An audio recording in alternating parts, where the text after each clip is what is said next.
Okay, let's start again.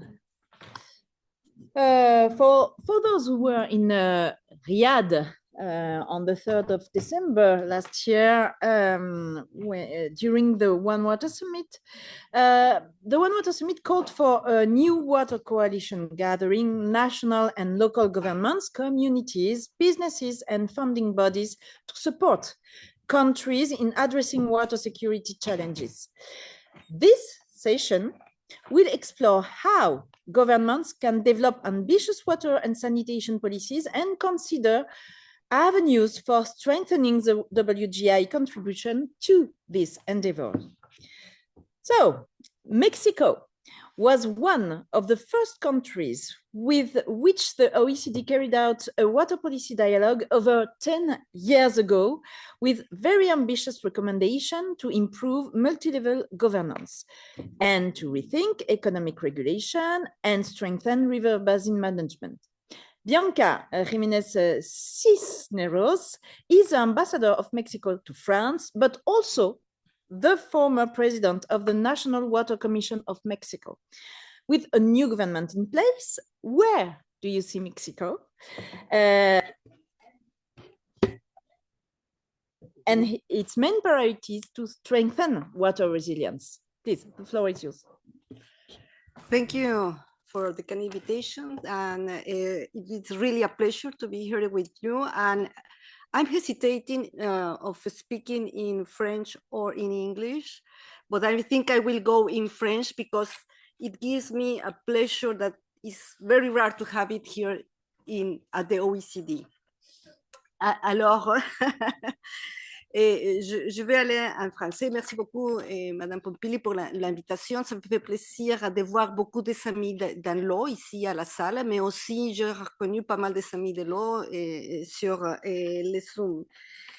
Et où est-ce qu'en est le Mexique? D'abord, pour tous ceux qui n'avaient pas tous les données en tête du Mexique, je vais vous donner quelques chiffres.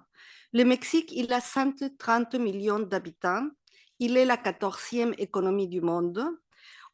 C'est un grand pays en termes de surface. C'est presque 4 fois la France et on peut héberger dans son territoire 24 pays de la communauté européenne. Le climat, il est très varié. Il va des arides à semi-arides à très humides.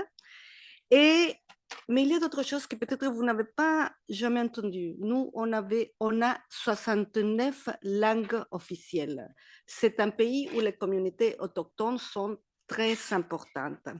79% des personnes habitent dans les villes, ce qui est très typique pour l'Amérique latine, mais ce qui explique aussi beaucoup ce qui nous manque à faire en termes de l'eau. Parce que si vous regardez les chiffres des services de l'eau, ils sont très pareils aux chiffres de l'urbanisation.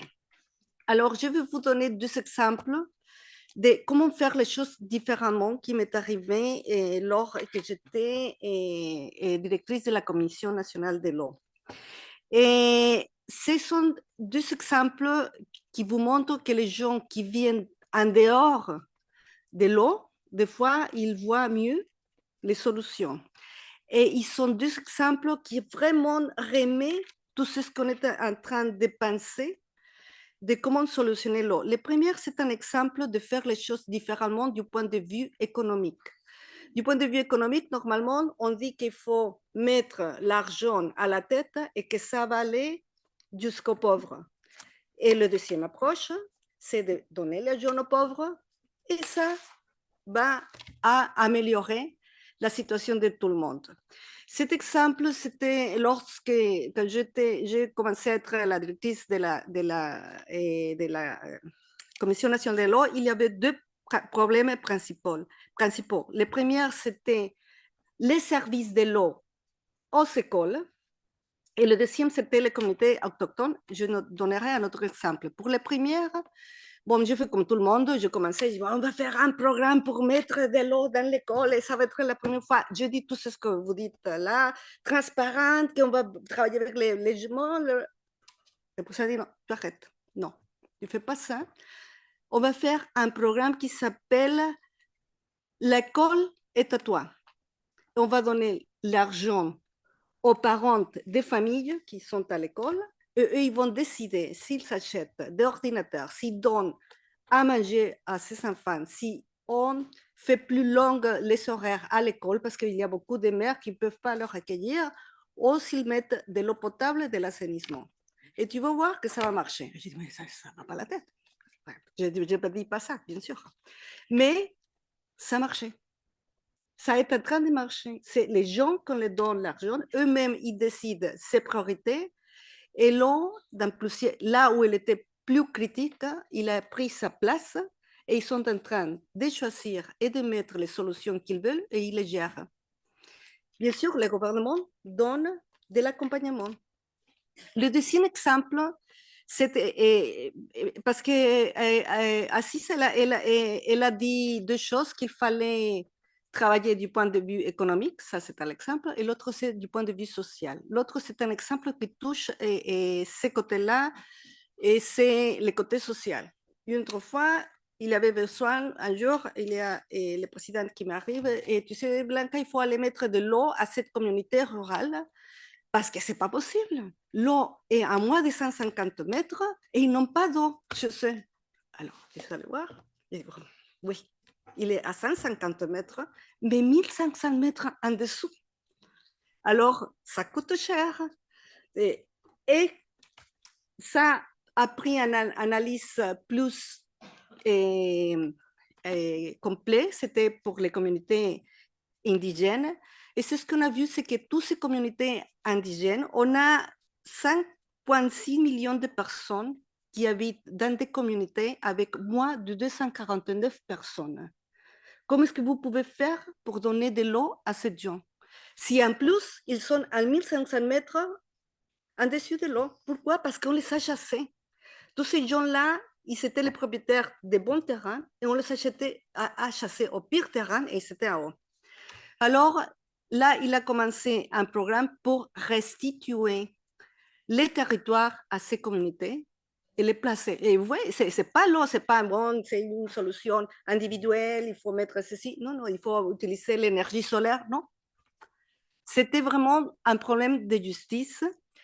Et avec ce projet qui est en train de mettre en place, on est en train de donner des services de l'eau, de l'assainissement, mais de l'eau et de la terre pour l'agriculture et d'améliorer les conditions. Et bon, ce sont les deux exemples que je voulais partager avec vous. Et je pense que là, il nous laisse à penser beaucoup plus de choses. C'est sûr que c'est un problème interdisciplinaire, mais ça ne veut pas dire de prendre différentes disciplines, ça veut dire de prendre une nouvelle approche et ouvrir la tête. Et c'est sûr qu'il faut faire des réunions et amener des présidents, mais plutôt il faut qu'on fasse qu'on ait des présidents avec la tête claire. Merci beaucoup.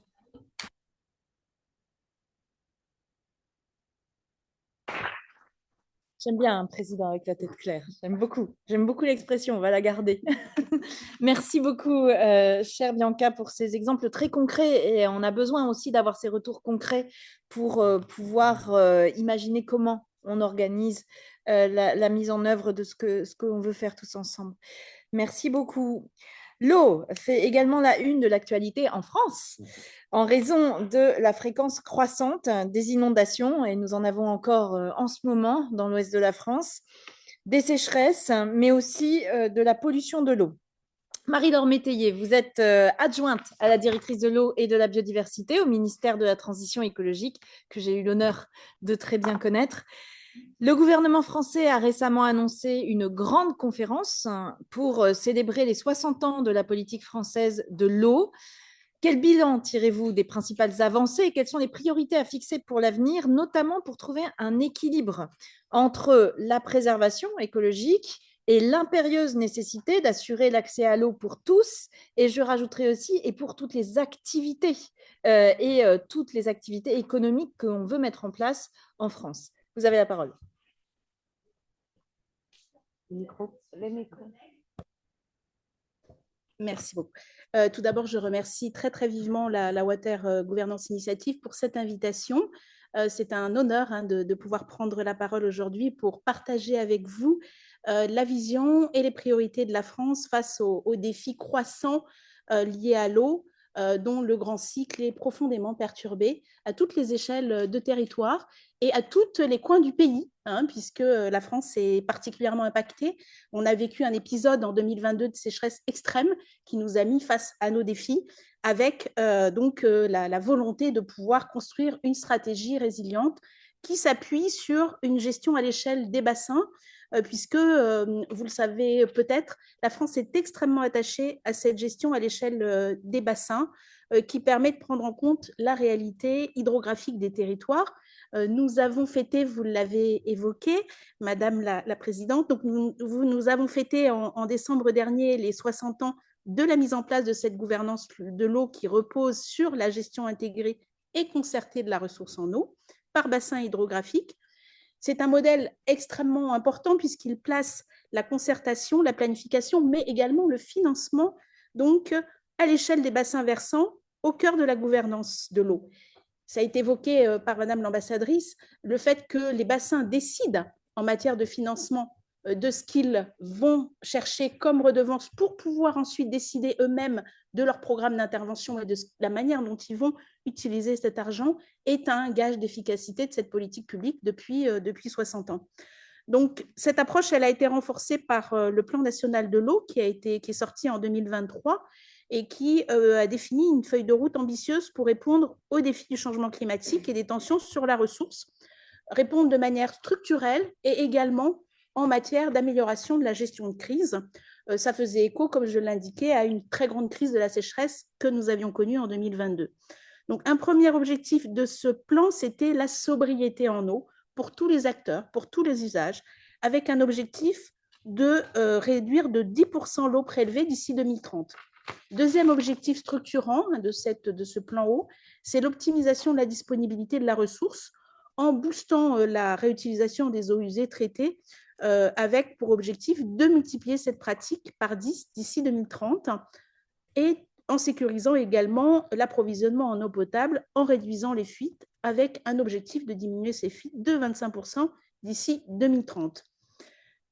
La gestion quantitative de l'eau et l'approvisionnement en eau, évidemment, ne peuvent absolument pas être dissociés de la préservation des milieux naturels. C'est pourquoi ce plan eau a fait bien le choix de traiter de façon intégrée le sujet de la gestion quantitative, de la gestion qualitative et également le grand cycle de l'eau avec la promotion des solutions fondées sur la nature pour, par exemple, restaurer les cours d'eau, ce qui permet de retrouver des fonctionnements écosystémiques à leur état naturel et qui permettent ainsi, globalement, de retrouver donc toutes les fonctions écosystémiques liées à l'efficience du grand cycle de l'eau, mais également, donc, préserver la ressource en eau, c'est prévenir la pollution des milieux aquatiques, en particulier renforcer la protection des aires d'alimentation de captage, qui est une des grandes priorités de ce plan d'action sur l'eau.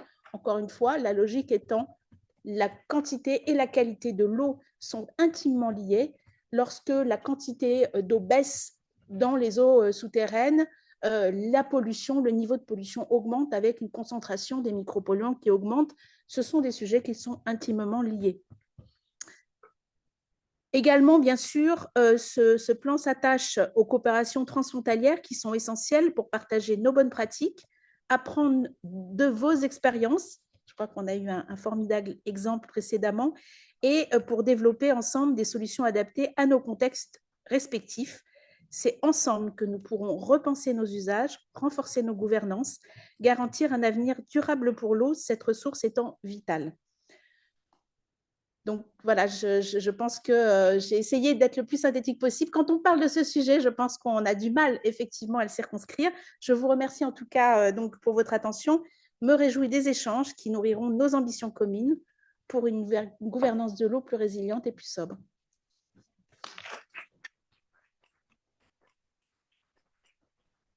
Merci, chère Marie-Laure, et merci d'avoir redit à quel point la gouvernance par bassin, qui est quand même une base fondamentale pour la France, nous a permis de véritablement avancer, et que cette gouvernance, elle inclut aussi la question des financements. Je crois que c'est important. Et puis l'expérience de la France, c'est aussi le travail de planification dont on a déjà commencé à parler tout à l'heure et qui, à mon sens, devrait faire l'objet d'un approfondissement. Mais on aura l'occasion d'en reparler. Je vais me tourner maintenant vers Maria Dolores Pascual Valles, qui est directrice générale of Water Ministry for the Ecological Transition and the Demographic Challenge d'Espagne, qui est en ligne. Les derniers événements à Valence, en Espagne, ont une fois de plus mis en évidence le lien entre changement climatique, sécurité hydrique et aménagement du territoire. Maria Dolores Pascual Valles, vous êtes directrice générale de l'eau au ministère de la Transition écologique et du défi démographique. Comment l'Espagne adapte-t-elle sa politique de gestion de l'eau aux défis climatiques, économiques, démographiques et écologiques? Et quelles leçons les autres nations peuvent-elles tirer de cette approche? Vous avez la parole. Merci.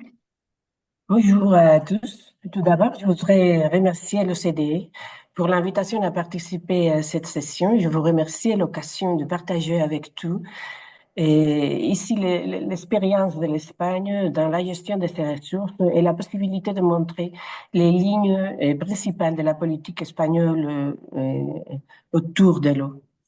L'Espagne connaît souvent un paradoxe dramatique. Alors qu'une partie du territoire souffre des inondations, une autre est confrontée aux dures conséquences d'une sécheresse persistante. En fait, aujourd'hui, cette situation est devenue tragique avec les dernières inondations en Valence. Elles sont considérées comme l'une des catastrophes naturelles les plus graves de notre histoire récente. Plutôt nous accepterons cette réalité, nous serons mieux préparés à relever les défis qui nous attendent. Donc, les responsables de la gestion de l'eau en Espagne, nous devons penser au modèle de gouvernance qui garantisse la sécurité de l'approvisionnement, l'efficacité de son utilisation et la durabilité environnementale grâce à des politiques qui favorisent l'adaptation au changement climatique et la protection des écosystèmes.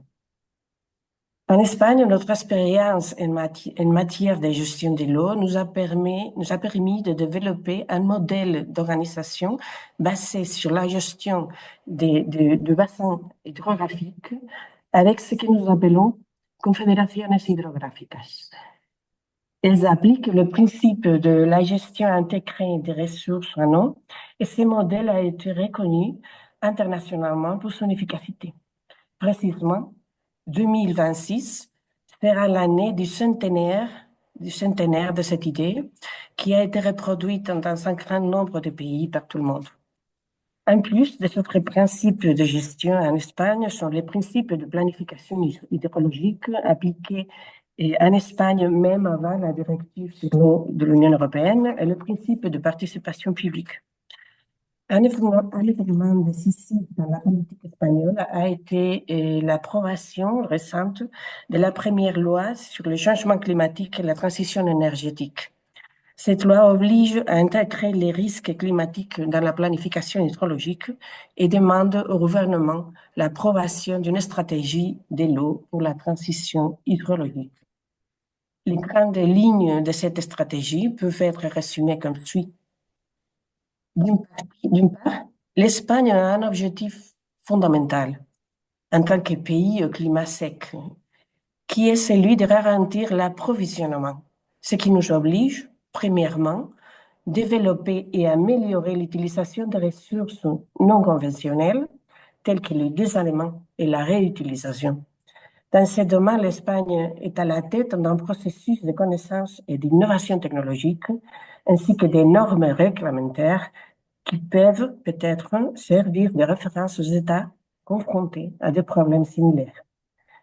Deuxièmement, l'importance des eaux souterraines en Espagne nous oblige à développer des politiques pour améliorer les connaissances scientifiques, ainsi que des politiques de protection qui permettent d'utiliser ces ressources comme réserve en cas de besoin. Enfin, l'efficacité dans l'utilisation de l'eau, qui est obligée en Espagne, est une exigence essentielle dans un contexte de sécheresse. Ainsi, également grâce au Fonds européen Next Generation, l'Espagne fait un effort significatif pour améliorer les infrastructures de transport et pour garantir la sécurité des barrages et des réservoirs qui sont indispensables en Espagne.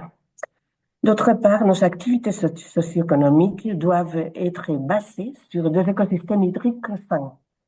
À cette fin, l'Espagne réalise un effort économique et technique sans précédent pour progresser dans le développement d'installations d'épuration conformément aux nouvelles directives européennes. De la même façon, il y a des progrès réalisés dans la mise en œuvre d'une nouvelle vision de la dynamique fluviale qui nous permet de cohabiter avec nos fleuves.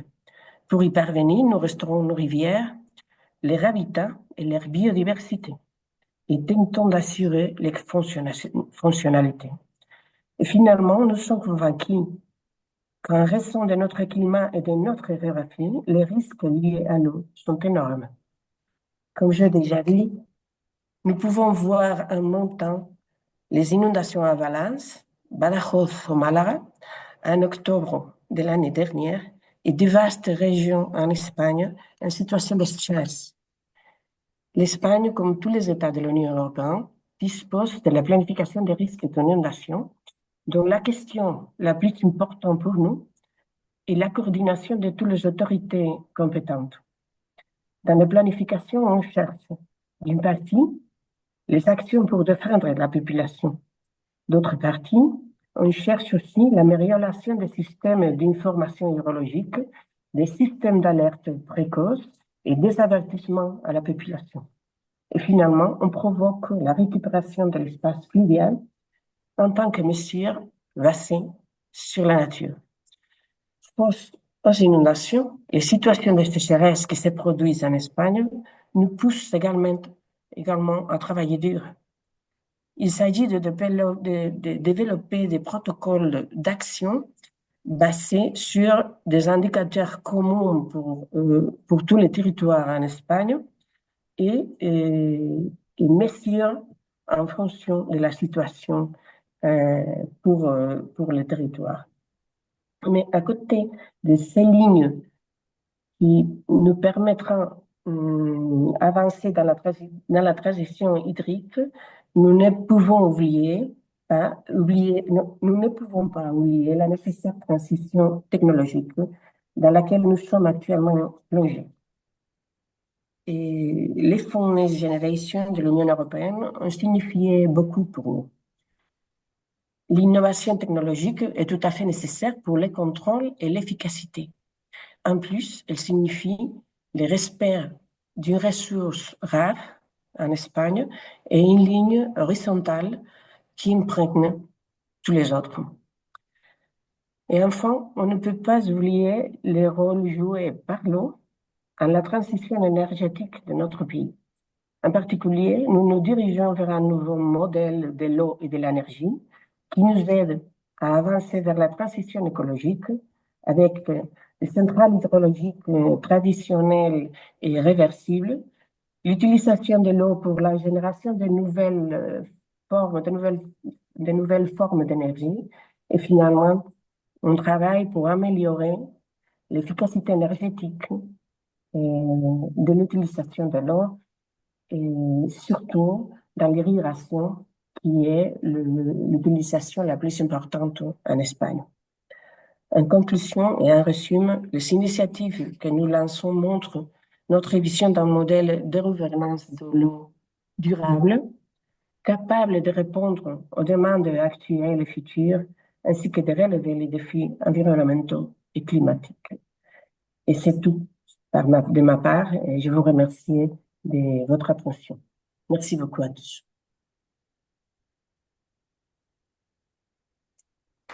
Merci beaucoup. Et ce que je retiens et que je trouve très intéressant, c'est que d'abord, vous avez mis en place une loi, une législation qui fait, si j'ai bien compris, nommément le lien entre le changement climatique et le sujet de l'eau. Et je crois que c'est une première chose extrêmement importante qui permet ensuite de pouvoir mettre en place des politiques qui sont globales et qui intègrent ces contraintes ensemble.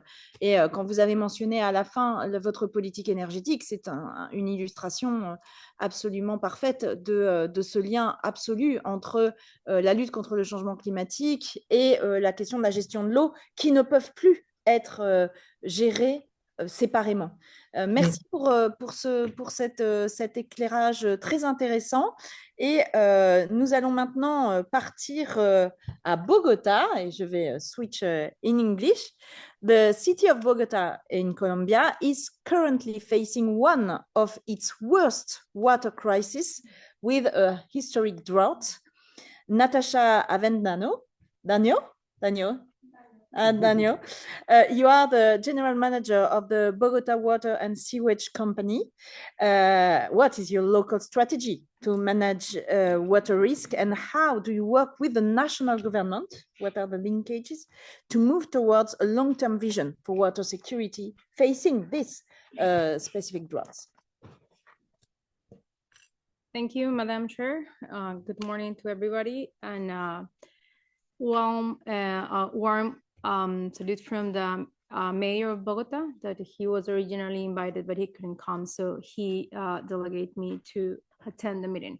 I have very few slides to just put in perspective a little bit the situation of Bogota and how, for those of you who don't know, how is the potable water supply system of the city. We serve around 11 million people, which is not only the people that lives in Bogota, but also 11 municipalities around Bogota, surrounding Bogota. And that is pretty much over 10 million people water supply that we need to provide. The Bogota water system has three main systems, and being the Chingaza system, the one that is up in the upper part of the slide, is our main system of potable water because it's the purest water we have. It's up in the high wetlands, so páramo, as we call it in Spanish, and it used to provide 70% of the water of the city. The other one, that it's the north system, that it's the water from the Bogota River, which is even though it's in the high part of the cuenca of the river, it's very highly polluted. Used to be around 26% of the water we use in Bogota. And the south system, that is a micro system that is also surface water, it serves only 4% of the city. What happened with the severe drought we experienced in 2024, preceded by a 2023 also very dry, led us to a situation where the Chingaza system was having a very low level in the two water basins, and it led us to have a rationing over the city, which we are experiencing today.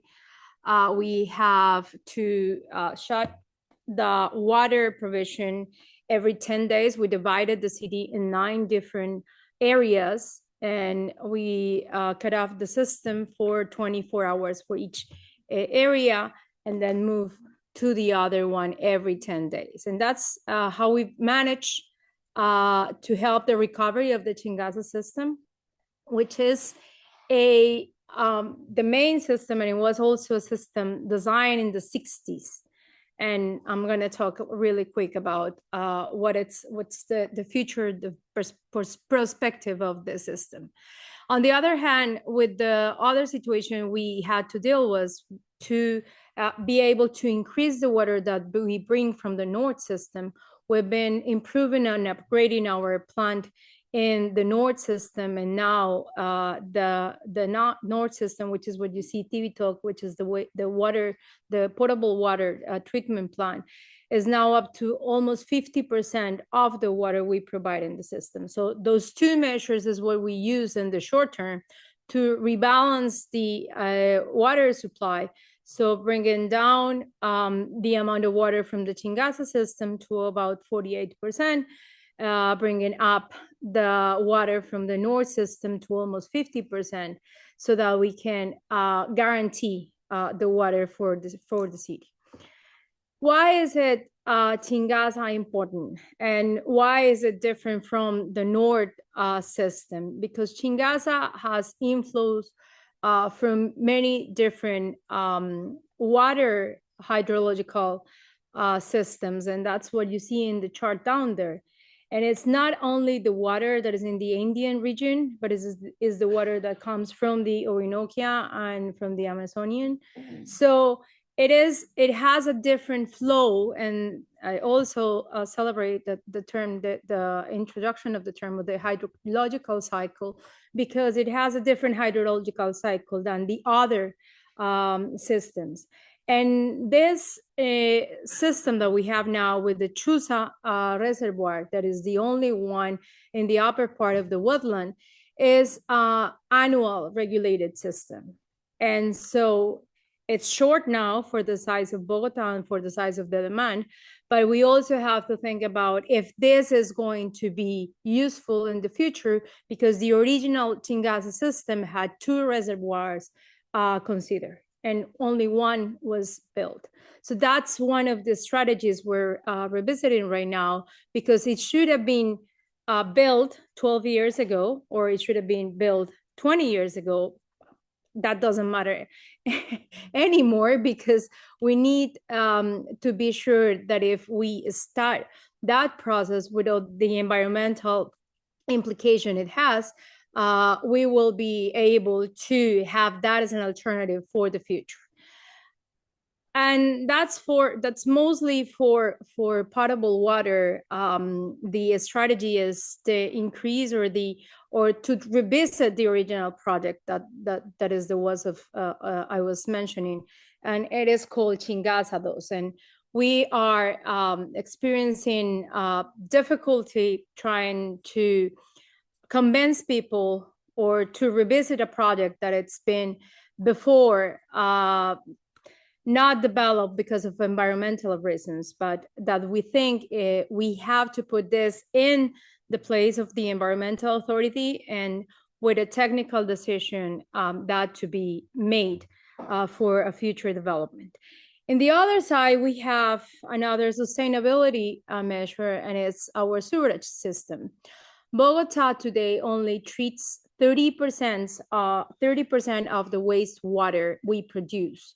And that's very low, I know, and as part of the strategy for the future, we have one wastewater treatment plant, the Salitre wastewater treatment plant, and we have like this 2 different pillars for the hydrological security for the city in the future. The first one is to be able to bring in the conversation and to get the permits from the environmental authority to be to use part of the waste, the treated wastewater in uses that don't require potable water. In Colombia, that's prohibited. You cannot do that.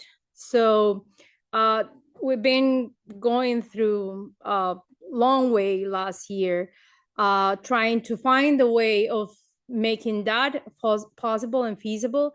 I think we're almost there, because the environmental agencies in Bogota and the national ones have realized that they have to change some procedures in order to permit the company to sell that water to somebody that doesn't use like industrial use or agricultural use. But on the other hand, we are building, I mean, I'm hoping we will be starting the contract soon of the Petar canoas, which would be the second biggest wastewater treatment plant in Latin America, with a capacity of 16 cubic meters per second. And that would treat the 100% or the remaining 70% of the water from, or the wastewater from the city. And that will have to come for both, for canoas and for the current Salitre, with a strategy of reuse. We cannot keep thinking that we cannot reuse, or we don't want to reuse water, because this has to be part of the strategic thinking of the security of the hydro security of the city for the future. So we're working on those two fronts. We are also working with international cooperation, and Oriana has been part of the cooperation table. We've been having on the distance from in Bogota, and is trying to bring a lot of not only capacities, but also resources from multilaterals in order to design this strategic. We never thought that Bogota would have probably run out of water, because we always thought we had a lot of water. And you always think you have a lot of water until there's no more water. We haven't gotten there. I'm sure we're not going to get our basins dry, and that's what been taking and making this very unpopular and non-political nice decisions of rationing people's water every 10 days. It's been difficult. It's not been an easy decision, but it's a responsible one, so we can guarantee the water for everybody in the city. So finally, our interest is, of course, to work better in water governance issues, because there are a lot of, here in Spain, there are a lot of agents that have something to say about water. We also have energy generation downstream from the city. One of the basins in the north is for energy generation. So all the regulation has to be of the water body has to be agreed on all the agents, but we also need to be conscious that the water governance in Bogota, it's the main actor is the almost 11 million people that is served by the aqueducto. So we cannot just forget that when we talk about the main actors or the main agents in the water governance for the city. Thank you very much.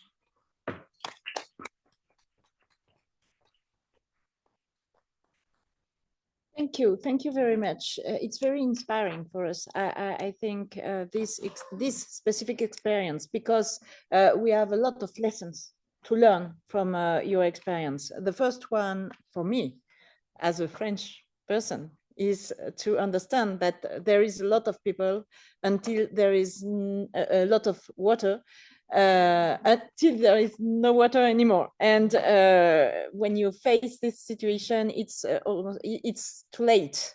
So we have to anticipate, and we have to think about the biological cycles. You have to think science. We have to not just to think about what happens just next, but in the future, and to prepare. And the second lesson I learned is that water governance is crucial. And a better water governance is crucial. And for a better governance, we need policymakers at each level to understand this point and to work on that. So we are here for that. And I'm sure there will be a lot of comments on this specific experience. Thank you so much again. Now we have a video from Anna Asti, Subsecretary of Water Resources and Environmental Sustainability, on behalf of Bernardo Rossi, State Secretary for Environment and Sustainability, State of Rio de Janeiro, Brazil, on how to connect freshwater and seawater, notably through a blue economy strategy, which was the topic of a recent report released by the OECD.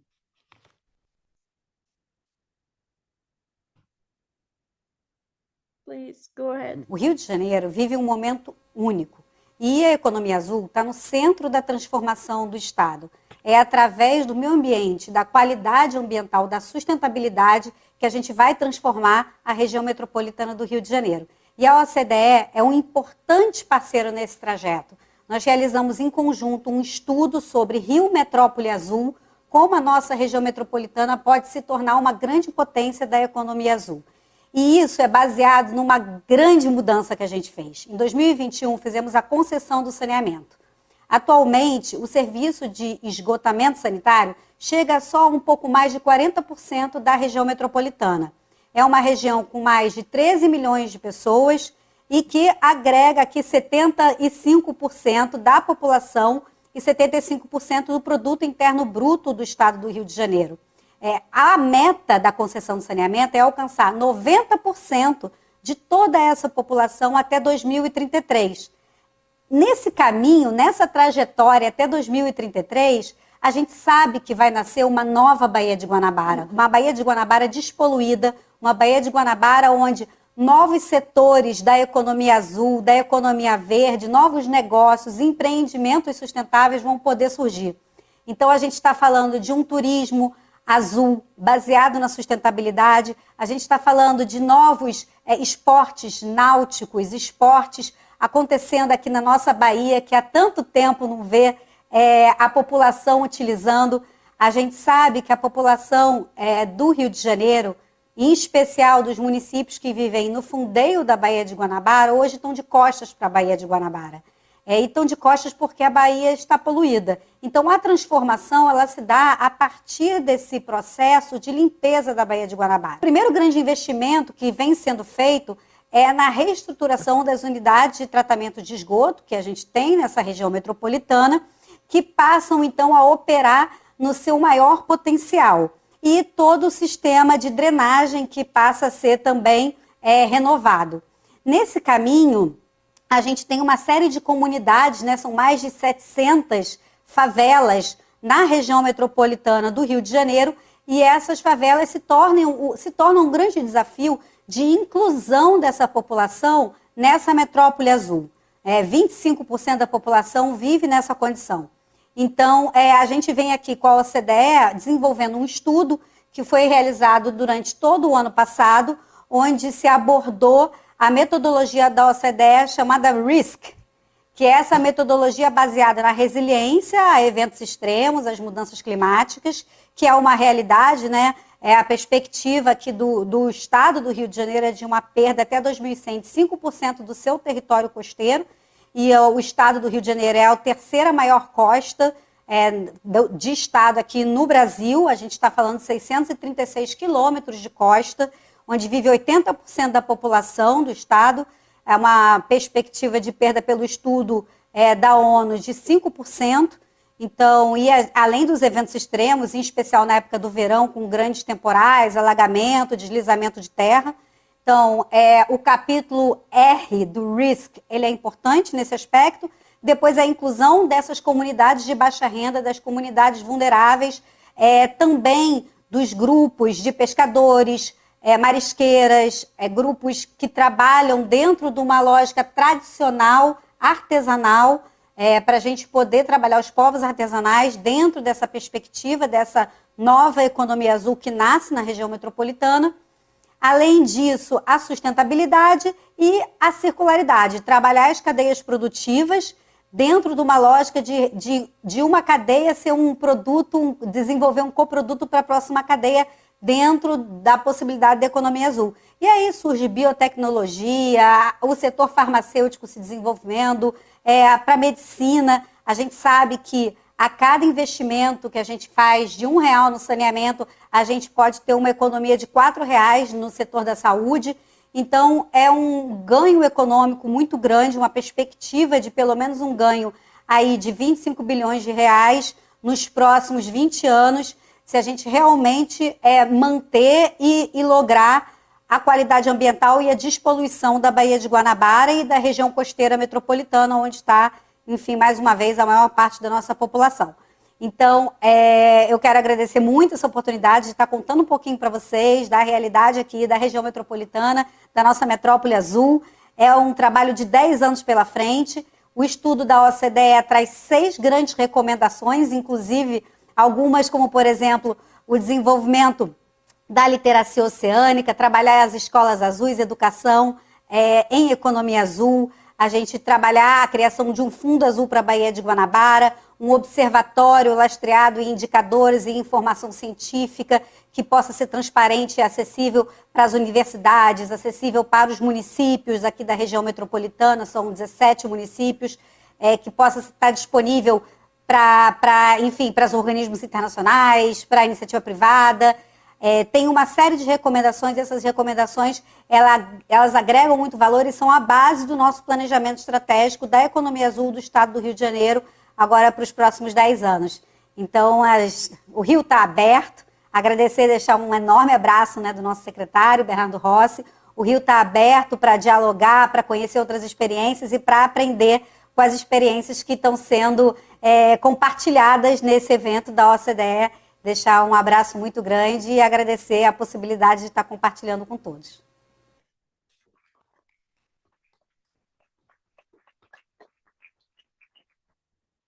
Thank you. Another example of the good cooperation between local authorities and the OECD.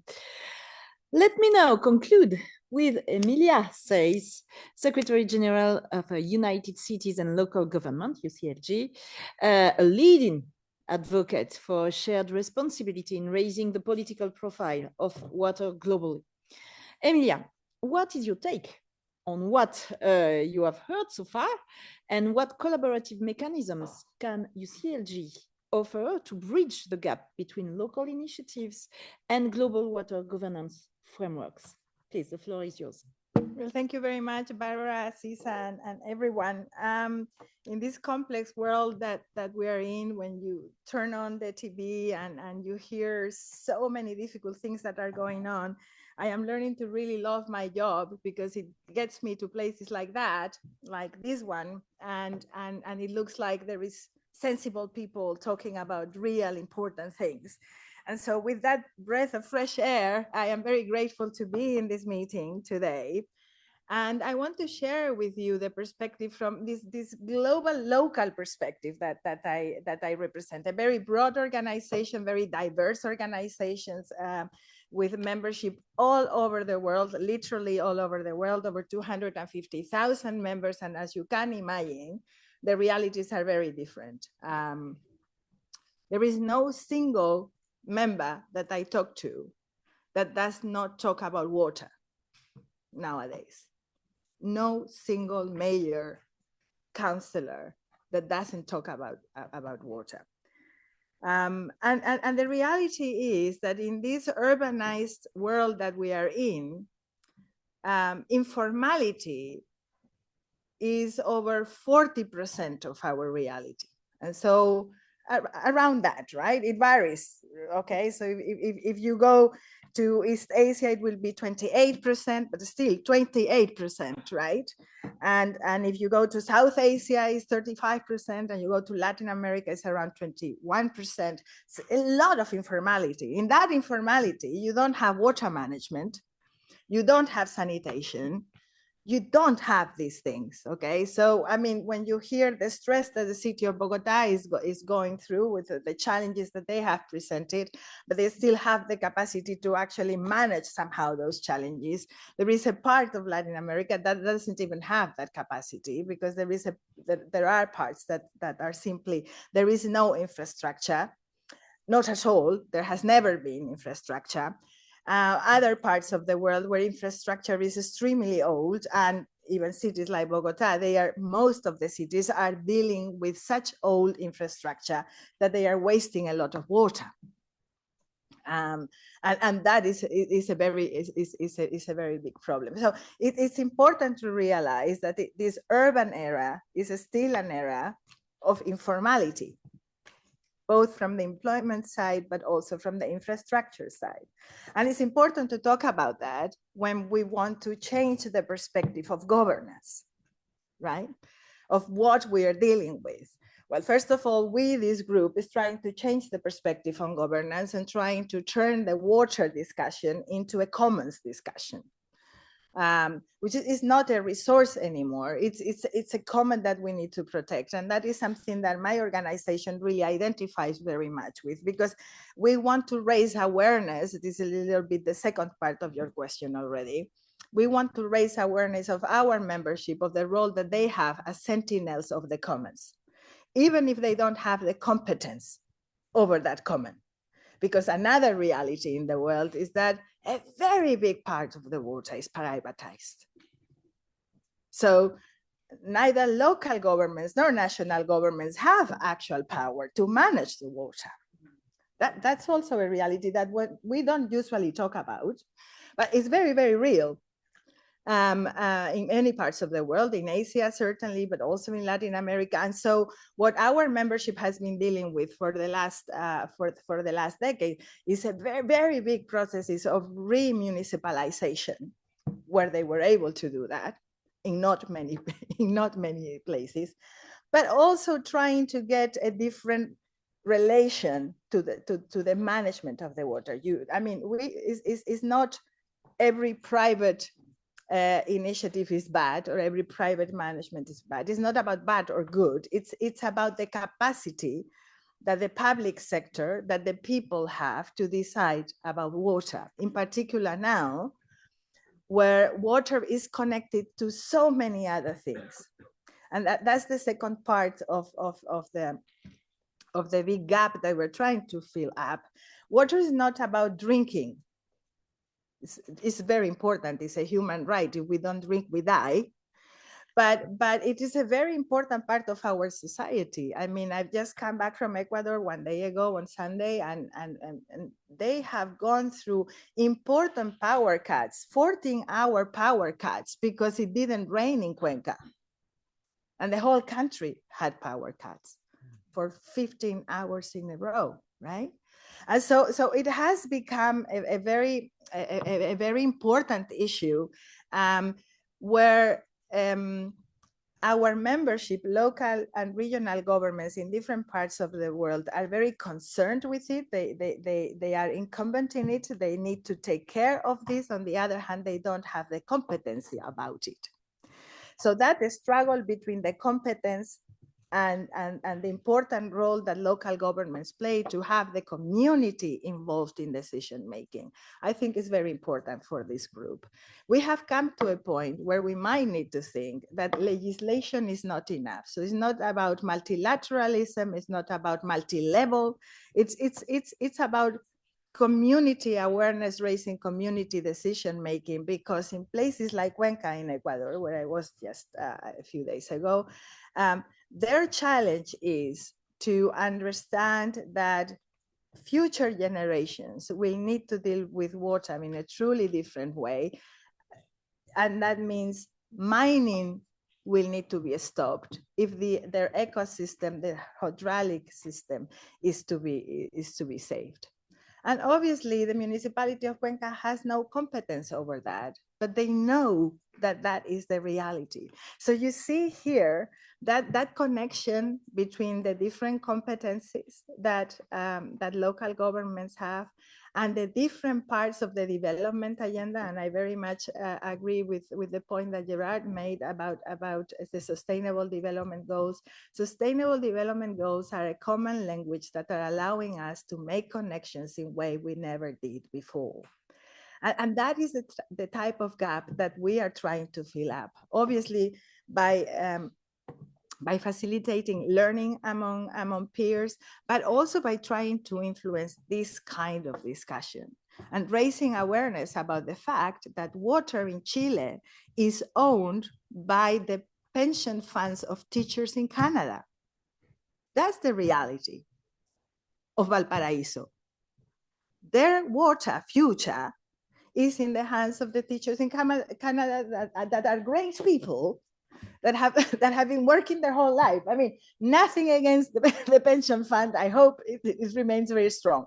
But the reality is that is the kind of conversation we need to bring. And that's why I am saying for our World Organization, it's starting to be very, very clear that legislation at the level that we understand it now will not work.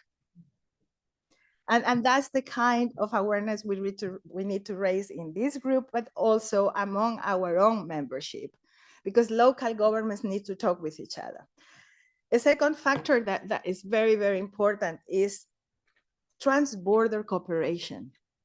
I mean, this is really no longer, I mean, in Bogota, they are going through a metropolization process. I don't know where that will end up, but it's a big effort and they need it for many reasons.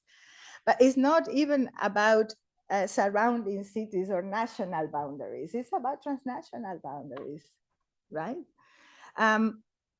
And that kind of conversation needs to happen involving local and regional governments that are in both parts of whatever border you are discussing. That is also a piece of legislation that is not that is not developed enough, and where multilateral governance is extremely important.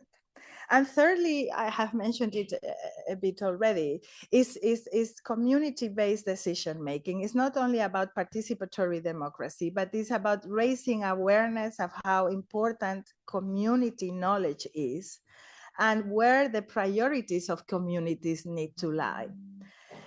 And I would like to link this local factor with the broader conversations that we are going to be having in Belém, that you had in Riyadh, and I will finish. I will finish with this. The loss and damage discussion is at the heart of what will be defining legislation in the future. It might not be mitigation and adaptation anymore. It might need to be the loss and damage. And if that is the case, there will need to be a solidarity with those parts of the world that take a decision not to use alternative resources concerning minerals and other things to preserve the water for the rest of the world. Those are decisions that are being taken in Brazil, that are being taken in Ecuador, in many Andean countries, in some parts of Asia.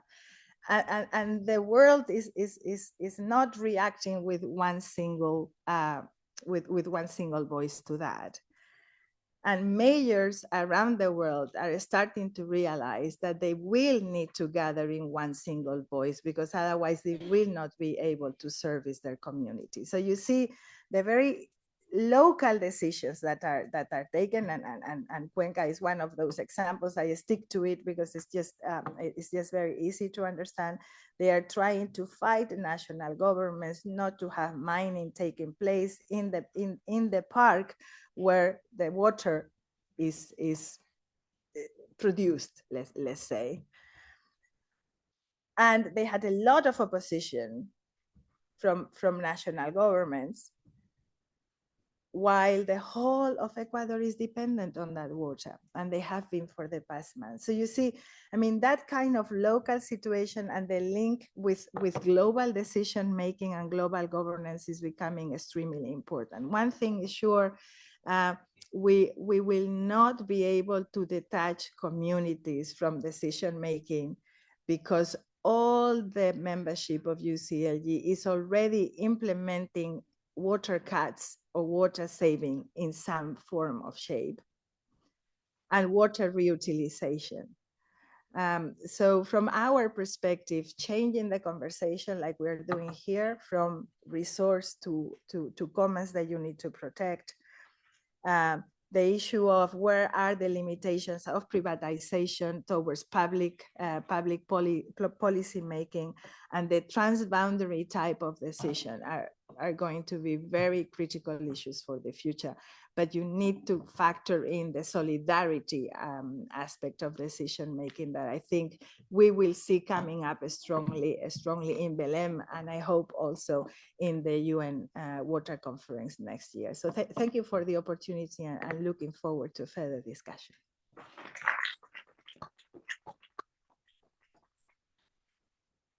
Thank you, Emilia. You raised a lot of very important topics, and I'm very happy to see in this place a lot of people able to propose some way of working together, some solutions. And thank you UCLG for the great job you are doing with all your members. Thank all the panelists for your inspiring speeches. And now I turn to the members of the Water Governance Initiative. If you want to make a comment? And I see Dirk. Please raise your flag, and if you're online, raise your hand. So I give the floor to Dirk first. Chair, thank you very much. What we heard in the testimonies is a lot about urban wastewater treatment. And if I look at the European situation, we have the Urban Wastewater Treatment Directive, but we also have the Water Framework Directive. And if we look at both of them, there is a lot of attention to the urban situations. But a lot of people forget that within an urban situation, there are, certainly in metropoles, there are suburbs that have rather a rural situation. I'm glad that you convinced that. And to solve the problem of flooding shortage quality, it is really necessary to have more green gray infrastructure, including nature-based solutions. And by having that, the local communities that are the outskirts, and if you look at the costs for the treatment of their issues, then it is with a sewer system, an OPEX, a CAPEX, which is 100% higher, although this financial positive effect, we see that still this is not whole there. And if you have these decentralized systems close to the community, you have in the summer the brooks that will have water, which they don't have for the moment now, but because the sewer system is deep. So I would like to ask the Water Governance Initiative to take into these aspects into account to the solutions that are provided.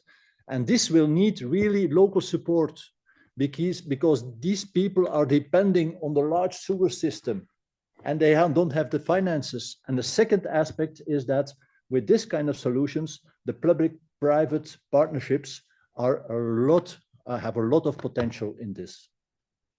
Thank you. Thank you very much. I give the floor to Johnny from Suez before Peter. Oh, thank you, Chair. Je sais même plus où appuyer sur le bouton. Non, je voulais juste dire quelques mots sur la question du modèle économique. On a beaucoup parlé de réutilisation de l'eau, ce qui est évidemment une très bonne piste. Il ne faut pas oublier que quand on réutilise l'eau, on déséquilibre un système et il va falloir qu'on s'attaque vraiment aux questions de financement dans la version du cycle de l'eau qui est finalement unique entre le grand cycle. On parle beaucoup du grand cycle de l'eau et du petit cycle de l'eau, mais à la fin, c'est un cycle unique. Donc, je voulais garder ça en tête. On parle aussi beaucoup de green infrastructure versus grey infrastructure. C'est vrai que ça coûte moins cher en CAPEX de faire des solutions fondées sur la nature, mais en termes de gouvernance, ça pose des questions, et de maintenance et d'utilisation de ces infrastructures vertes, ça pose énormément de questions. On a travaillé, nous, chez Suez, sur les ouvrages pluviaux alternatifs et on se rend compte de la difficulté, en fait, de maintenir ces ouvrages dans le temps et même de les voir dans l'espace public, ce qui est un sujet aussi.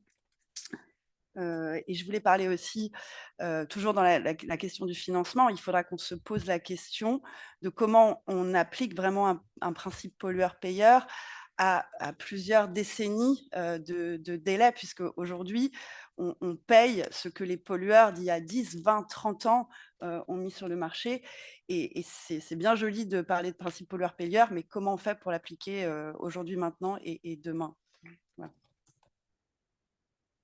Très intéressant. Merci beaucoup. Peter. Thank you.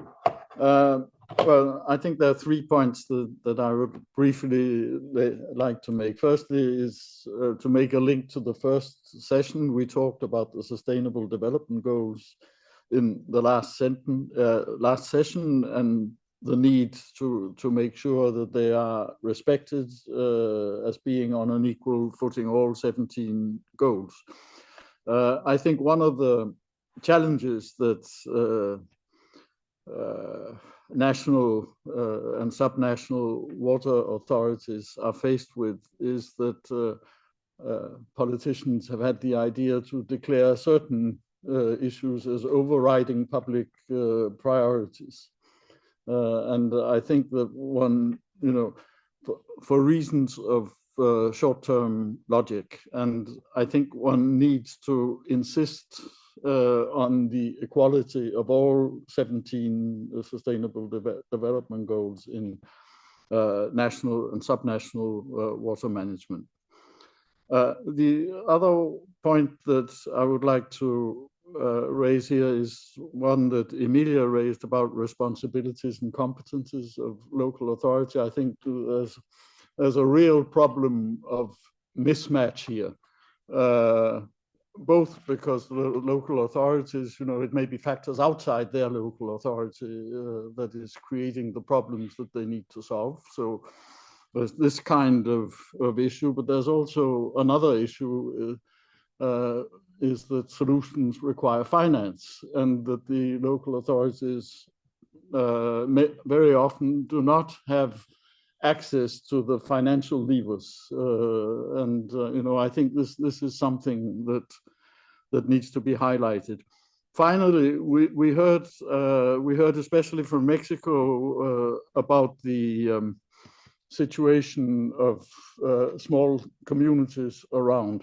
Now, sanitation has basically been conceived, I think, in most of the world, and sort of there's one only solution of collecting and treating wastewater and of delivering drinking water. And I think what we need to think about is that there is a need for more diversity in the way we address this. And I think that artificial intelligence may be something that can help us in this respect. I mean, we have lots of problems with artificial intelligence, but there are also areas where artificial intelligence can be helpful and can help us manage this kind of solution. Authorities are currently not geared to manage this kind of situation, but I think there's an opportunity here, and this is maybe something that we need to look at also in the Water Governance Initiative. Thank you. Thank you, Peter. I turn to Pablo, Action Against Hunger. Thank you very much. I wanted to share one of the main challenges we have normally practitioners on the ground is to land the principles of governance to rural communities where people are paying much more in terms of services than in urban context. And for this, the principles of the governance is sometimes very difficult to land. That's why the human right to water and sanitation offers a guideline identifying the gaps between the data bearers, because legislation is not covering everything, the responsibility bearers or the operators and the communities. And sometimes we cannot, these gaps are so huge that we have to work at the community level for building this governance and after to connect with these service providers. And sometimes the way of analyzing these gaps to understand which is the stakeholder mapping and the neural network with everyone has a role is quite important. And here comes to understand or to have tools to make this eco-social assessment, because it's not only water, water should not be understood as a resource, it's a cultural, it's religious, and to understand this connection between the peoples and the nature and the ecosystems is sometimes something that we neglected with this very I'm engineer, so I can say it, but it's a very this way of thinking of water as a resource, and we are touching something that is sacred in most communities, and there is a need of these tools. There is a need of planning and in this planning of programs to understand that we need this time to understand these connections in the eco-social systems. So yeah, just to upgrade this using the human right to water and sanitation in the programming. Thank you. Thank you so much. I go online with Barbara for Win. Thanks very much, Chair. And I apologize for not putting my camera on, but I've got very low bandwidth, so you won't hear me properly if I put my camera on. Let me begin by saying thank you very much to the speakers. Really excellent and interesting presentations, and I must say I'm delighted to see such a lineup of strong women leaders in the sector talking about what's happening. I wanted to direct my question specifically to Blanca around the Mexico example, which I found absolutely fascinating. There's a group of us looking at questions of protection of water rights for rural communities, not in terms of drinking water, but in terms of water for productive purposes, raw water. And what we're seeing globally is that, in fact, rural communities are facing erosion of water rights, whether it's through land grabbing, land and water grabbing, it's through pollution, it's through climate change, it's through changes in land use and water use upstream in the catchment. So it's really great to see that Mexico has taken this, in a sense, by the horns and in a sense recognized that the solution cannot lie only in the water sector and is looking at working with land and water together. So it's a really interesting example.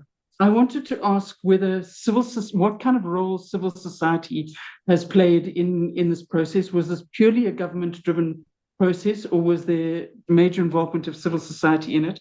And secondly, is there any kind of report, or is there a person that I can link up with, get further information about the project, the program? Thanks very much. Thank you, Barbara. Maybe Bianca, just a quick answer. This example on territory, because it was not only to give once again to the people water for drinking, and give it sanitation, school, water for production, and water for cultural purposes, was driven completely with the people and using their own principle. And that was one of the main challenges, how to manage, how to mix the Occidental legal and institutional framework with the indigenous framework, because they are very, very different. And we did an effort really to make it completely a mixture, but it was completely with them. They were leading the assemblies, they were leading everything, and they were their decisions.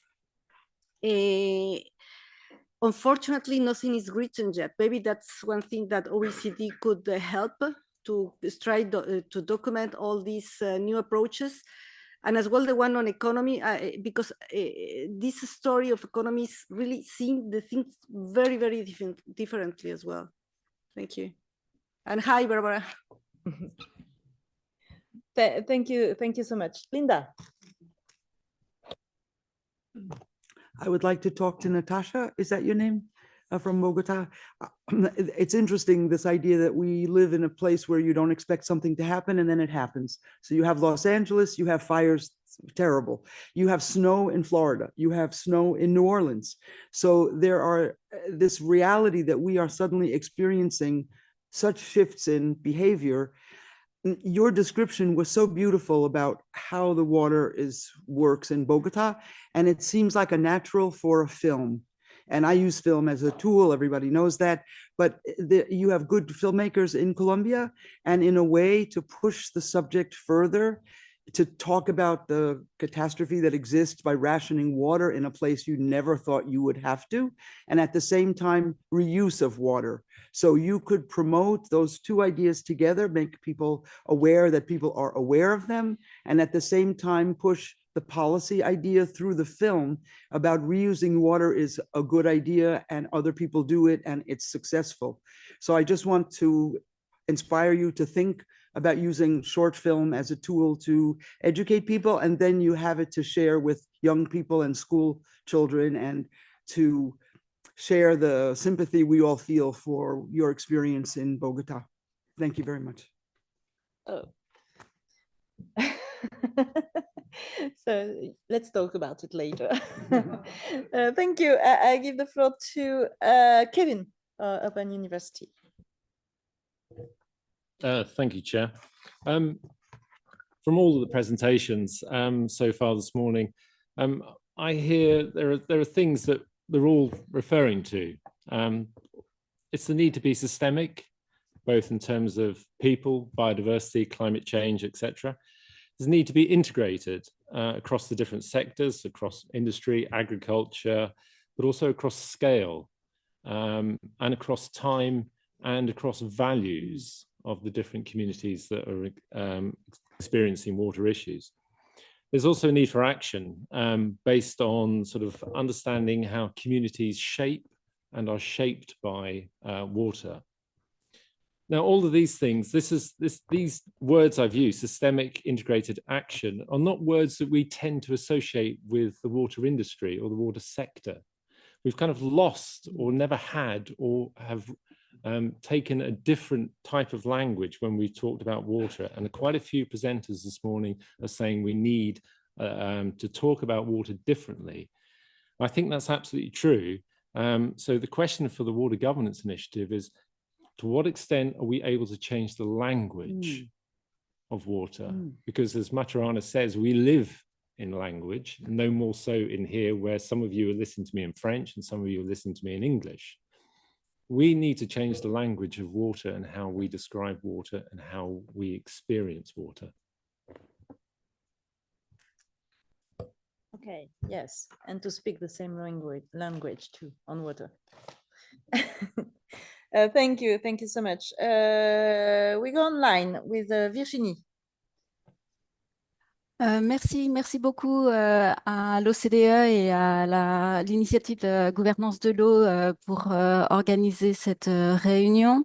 I'm Virginie Gillet, Land and Water Officer for FAO, and I wanted to bring back in the discussion agriculture. No, we've heard about cities and local government in the previous just this session, and wanted to mention that, like you all know, that agriculture accounts for 70% of the fresh water withdrawal. So agriculture, we are aware that agriculture is playing a critical role in finding solution to water crisis. And we need to promote an integrated approach on water management, breaking the silo. Land, soil, and water are of particular importance for these integrated approaches. At policy level, and having heard just this different government discussing the water policy in their respective country, I wanted to mention that FAO has also a project called National Water Roadmaps that was launched during the UN Water Conference, and that is one of the FAO commitment to the Water Action Agenda, and that is aimed to support country in mainstreaming water in their agricultural, but not only, also climate policy, as well as other strategy through the national multi-stakeholder dialogue. So we're very happy to engage with the Water Governance Initiative to promote our common goal on integrated solution, and through this National Water Roadmap initiative, for example.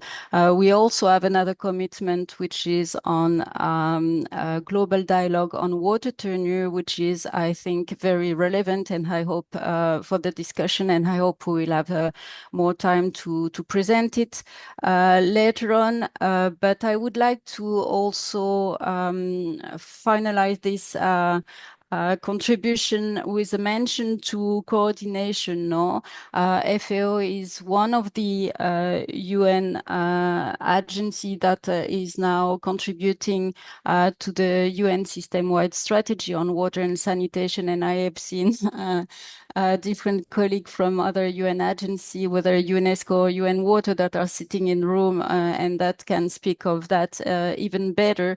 But we are trying to coordinate our different activities at UN Water, at UN level, on the waters activity through this strategy, and we're still working on it. So with that, I want to thank you again. Thank you. Thank you very much. Yann, Institute of Water. Thank you, Madam Chair. I've been listening to this discussion, and two things have struck me. The first, it's clear from what everyone has said that the global and local challenges are becoming increasingly complex, increasingly multidisciplinary, and recognizing that they are more complex, they're unlikely to have simple or straightforward answers. So the burning question for me is whether we have collectively around the world the capability and the capacity to rise to the challenge. And I'll give you a very brief example. In the UK, the water companies have been tasked with delivering 100 billion euros worth of investment in the next 5 years. And the estimate of the shortfall of skills is about 60,000 people. We have no idea where we're going to get 60,000 people from, but we need 60,000 competent, able, trained people in order to deliver that. And the same will be true all across the world as we try and deal with the shortfall and the underinvestment of decades of underinvestment across the whole water sector. So we mustn't forget people. The capacity and capability are within the governance listings. The second issue, which we haven't talked about at all, and which I've had recent experience of in the water company for which I'm a director, and that is cybersecurity. And increasingly, water company systems are online and in some cases relatively easy to hack. And although it's distressing enough when people's personal data, names, addresses, bank details of customers say are hacked, it's more dangerous when the operational technology which controls the pumps, the treatment works, and everything associated with water supply and sanitation, when that is the victim of a cyber attack, often from a state-sponsored hacker. And we need to think about the risk of hacking and the consequences of hacking, which would be immeasurable in pretty much every water system in a certain developed world. As we move towards more sophisticated systems and more use of AI, we're actually posing a greater risk very often, unless we have the systems in place to ensure that we are cyber secure. Thank you. Thank you so much. I will give you the floor to Alan, and after, to conclude the session, to Walid, but it's not possible to take more intervention because we are late. So for people who wanted to intervene online, please do your remark on the chat. If it's possible, if you have some question, if you have some comments, and in order for the Secretariat to take it into account and to answer if needed. So please, go ahead. Thank you, Madam Chair. I'll be very brief, so don't worry. Listening to all these interventions, fantastic interventions, I'm with the International Water Management Institute, and we also talk about one water and one system, much more now than we used to. And we recognize that the whole is connected, and the climate system, the water system, and the societies in which they're situated are all connected. So when I hear, our colleague from UCLG talk about solidarity, that rings true in my ears. And I hear our colleague talk about the human right to water in the corner over there. And I think that solidarity is absolutely critical now. So I'm thinking, as you go into your next strategy period, you want to consider not just the whole of water, but the whole of society as a way forward. Because I think, fundamentally, it's about everyone joining up the dots. And I've heard that expression used a couple of times in the room, because we're all in it together. It's a bit of a cliche, but I think more than ever, we heard about Valencia earlier, everyone is affected. And I live in London with Thames Water about to go bankrupt, So there are many challenges in all of our contexts. So I do think it's about solidarity. It's about one society approach. And I would encourage you to take that idea of not just one water, but one society, whole society approach forward. And just one last point, in relation to that, as a science institute, we're very keen on citizen science. And it's a fantastic way of bringing people into the problems that they're facing in their different urban or rural or suburban contexts, and building cadres of citizen scientists to work alongside water companies and others is a brilliant way of taking forward, I think, the Water Governance Initiative as well. Thank you. Thank you so much. I totally agree with this last remark, and the other ones too. Thank you. I turn to Walid now in order to close this session and to give the conclusive remarks. Walid, you are the head of the Climate, Biodiversity and Water Division, Environment Directorate of the OECD. Thank you very much, Chair, ladies and gentlemen, Excellency, dear colleagues. Actually, it's really a pleasure for me to be here, and I enjoyed listening from this morning to different feedbacks, experience, reflection on different aspects. It will be very difficult to have a comprehensive conclusion of our discussion, but I'll take a step back from our discussion for this session, and I will just set some questions that invite you for reflection, and this will be based also on our experience in the OECD. It's not secret at all that the world will not achieve the SDG, the Sustainable Water Management, by 2030. And I was looking at the internet right now, and I see in a recent report from UN Water and UNEP saying that 3 out of 4 countries in the world cannot actually achieve their SDG 6.5 on 2030. And they add something interesting. They say it will take 25 years, not 5 years, 25 years to get there. What's going wrong here? Actually, that's the question. Which is not working, actually. You listed many keywords, participation of the population, make people define their priority, optimization, cooperation, find a solution based on nature-based solution. Spain talking about secure, make it efficient, find sustainable pathways, integrated sustainable management, many others. I would not list all of them. But if I would take one key answer for this question, I would say what the UCLG said at the end of your intervention: broader cooperation, making happen by dialogue. And that's where the OECD offer a platform for this policy dialogues. When I say policy dialogue, it's not dialogue for governments. It's not dialogue for only authorities. It could also dialogue with the private sector, with the NGOs, with different stakeholders around the water question and beyond the water question.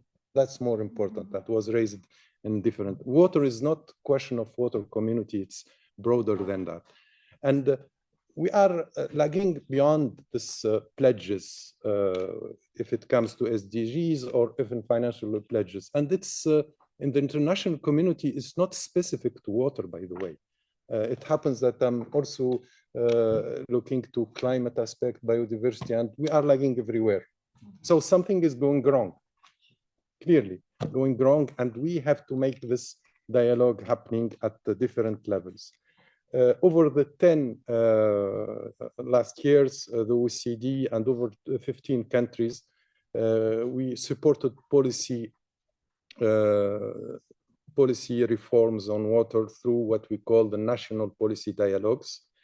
From this 10 years experience, I can highlight 3 points, maybe just for to feed your reflection. The first one is the key success is the dialogue. And the dialogue actually, even it's national dialogue on water, it involves also another exercise called international benchmarking to get best practices. And that's what the OECD can offer. Just look around.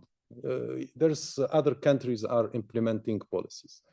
The second point is how to assess if these dialogues were successful. What was the takeaways from policymakers at different levels from these dialogues? And this actually, we are tracking since, as I said, 10 years in different aspects. I see the Netherlands, when there was serious, they taken seriously actually the policy dialogue discussion and the conclusion from it in making important and deep reforms. Indonesia, which amazing in Indonesia policy dialogue, which was intensive with 2 years session, etc. By the way, policy dialogue is not one short meeting. Actually, it's a series of meetings with background papers, with different discussion. And when we highlighted for them that managing water can create an economic value that will be linked to the land use, actually what we call land value capture. Actually, it was introduced in their legislation. And guess what? It generated revenue for the government because there's value. So we have to take it in account when it comes to define a property tax, whatever. Same in Thailand, same in Mongolia and others. I go through different experience. In the interest of time, I will stop here. And the third takeaway, and this I think is the most challenging, it comes in this morning discussion about charging water use and pollution. And this actually where many countries are really facing a serious problem. Just you should understand something. Cheap water would be socially acceptable, but have high cost for the society, in particular for next generation, future generation. They will be facing what we call the destabilization of the hydrological water cycle. That's what will happen. And if you don't take into account the social cost of water use, you can get actually non-optimized utilization, non-efficient utilization, etc. We can see through the experience that we had many countries try to do it in Brazil, in Korea, in Netherlands, and seems not really fully implemented in sense that you get the good value of water. Value of water really is important aspect, and I would take the risk to make similarity with carbon. So the carbon is embedded in everything. Water is also the same situation. Just as the question the international trade, the question of embedded carbon embedded in tradable goods, services, etc., is still not resolved right now, and we have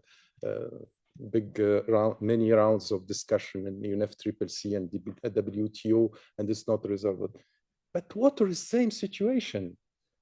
When you take advantage from your agriculture because you can produce dates, for example, or orange in country when you are in a situation of water stress, however, you get money from your trading with this aspect, you are wasting actually the value for your economy. And I give you an example actually for the tourism sector.